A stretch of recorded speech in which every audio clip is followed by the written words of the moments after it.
Hi everyone! Welcome back to Aruna memories. ఈరోజు beetroot ఫ్రైని అందరికీ నచ్చే విధంగా ఎలా ప్రిపేర్ చేయాలో చూద్దామండి. ఈ విధంగా గాని చేస్తే అందరికీ నచ్చుతుందండి. అందరూ ఇష్టపడతారు. మళ్ళీ మళ్ళీ చేసుకుంటారు. ఇక ప్రాసెస్‌లోకైతే వెళ్దాము.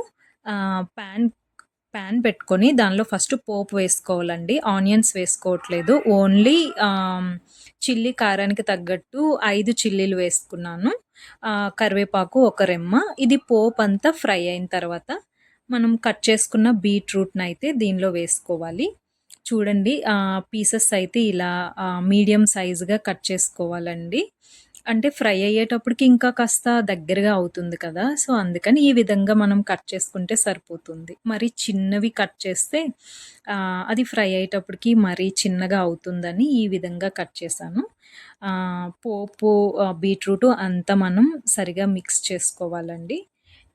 బీట్రూట్ అనేది కాస్త ఇది లిడ్ కవర్ చేసుకుంటూ మనం ఫ్రై చేసుకోవాలి. ఈ ప్రాసెస్ అవ్వటానికే మనకి కాస్త టైం పడుతుందండి. 10-15 మినిట్స్ వరకు టైం పడుతుంది. బీట్రూట్‌ని మీడియం టు లో ఫ్లేమ్‌లో పెట్టుకుంటూ మధ్యలో మిక్స్ చేసుకుంటూ మనం బీట్రూట్‌నయితే ఫ్రై చేసుకోవాలి. ఈ విధంగా చేయటం వల్ల దానిలో పచ్చి వాసన అంతా పోయి మనకి మంచిగా కుక్ అయిపోతుంది. బీట్రూట్ ఫ్రైని ఇంకా ఫ్లేవర్ పెంచటానికి కొన్ని పల్లీలనైతే తీసుకొని ఇలా డ్రై రోస్ట్ చేసుకోవాలండి. దానిలో కారానికి ఆల్రెడీ పచ్చిమిర్చి వేసాం కదా! ఇంకొంచెం కారానికి ఇక్కడ ఒక 5 ఎండుమిర్చిని తీసుకున్నాను. వీటిని మనం డ్రై రోస్ట్ చేసుకొని చల్లగా అయిన తర్వాత కొంచెం పుట్నాల పప్పుని కూడా మనం యాడ్ చేసుకొని కంప్లీట్‌గా పల్లీలనన్నా వేసుకోవచ్చు. కొంచెం పుట్నాల పప్పుని కూడా యాడ్ చేసుకొని ఈ విధంగా మిక్స్ అయిన తర్వాత కొంచెం 5, 6 రెమ్మల వరకు వెల్లుల్లిని వేసుకొని మనమైతే పొడి చేసి పక్కన పెట్టుకోవాలి. ఈ పొడి వల్లే బీట్రూట్ అనేది పచ్చి వాసన గానీ, ఆ బీట్రూట్ స్మెల్ రాకుండా మనకి పల్లీలు అలానే వెల్లుల్లి ఫ్లేవర్ వచ్చి బీట్రూట్ అనేది చాలా చాలా బావుంటుందండి. అసలు బీట్రూట్ తింటున్నామన్న ఫీల్ లేకుండా చాలా బావుంటుంది. పిల్లలు సాధారణంగా తినటానికి ఇష్టపడరు కదా! ఈ విధంగా గాని చేస్తే వాళ్ళసలు ఇష్టంగా తినేస్తారు. మనము అన్నంతో కాకుండా మనం నార్మల్‌గా అన్నా సరే ఈ కర్రీని తీసుకోవచ్చండి. అంత బావుంటుంది.